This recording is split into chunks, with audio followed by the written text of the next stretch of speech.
నమస్తే, welcome to are media. నా పేరు ప్రదీప్. నటుడు జూనియర్ ఎన్టీఆర్ పైన, అలాగే డైరెక్టర్ ఎవరైతే దేవరా డైరెక్టర్ కొరటాల శివ ఉన్నారో వారిపైన మాదాపూర్ పోలీస్ స్టేషన్లో కేసు నమోదైనట్లు మనకు వార్తలు వస్తున్నాయి. ఎందుకంటే నిన్న రాత్రి దేవరా రీ రిలీజ్ ఈవెంట్ చాలా గందరగోళంగా మారింది. ఫ్యాన్స్ పైన, అలాగే అక్కడున్న నిర్వాహకుల పైన పోలీసులు లాఠీ చార్జ్ చేశారు. కంట్రోల్ చేయలేని పరిస్థితి వచ్చింది.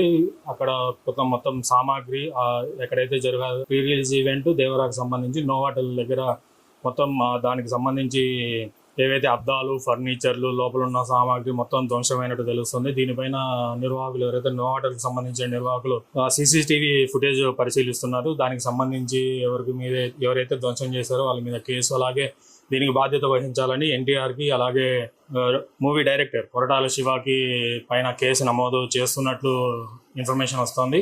మరి చూడాలి, ఎందుకంటే ఈ నెల 27వ తారీఖు దేవరా రిలీజ్ ఉంది. రెండు గవర్నమెంట్లు, అటు వచ్చి తెలంగాణ గవర్నమెంట్, ఇటు ఏపీ గవర్నమెంట్ టికెట్లు పెంచుకోవడానికి కూడా అనుమతి ఇచ్చాయి.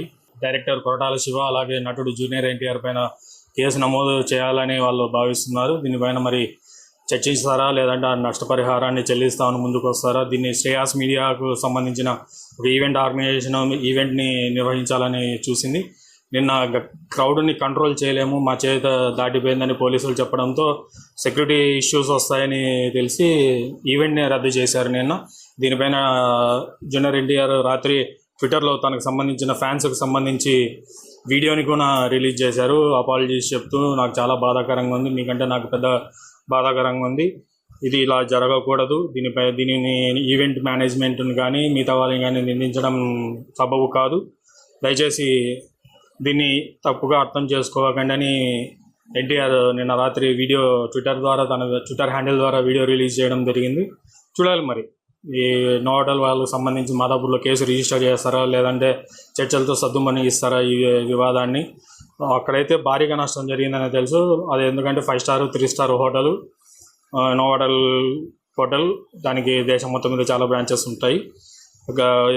ఈ ఫ్యాన్స్కి సంబంధించి కొంతమంది బ్యానర్లు చించడం, సోఫాలు చించడం, అద్దాలు బౌలు కొట్టడం, అలాగే కుర్చీలు బల్లలు విరగొట్టడం, దానికి సంబంధించి మనం విజువల్స్ కూడా చూడొచ్చు.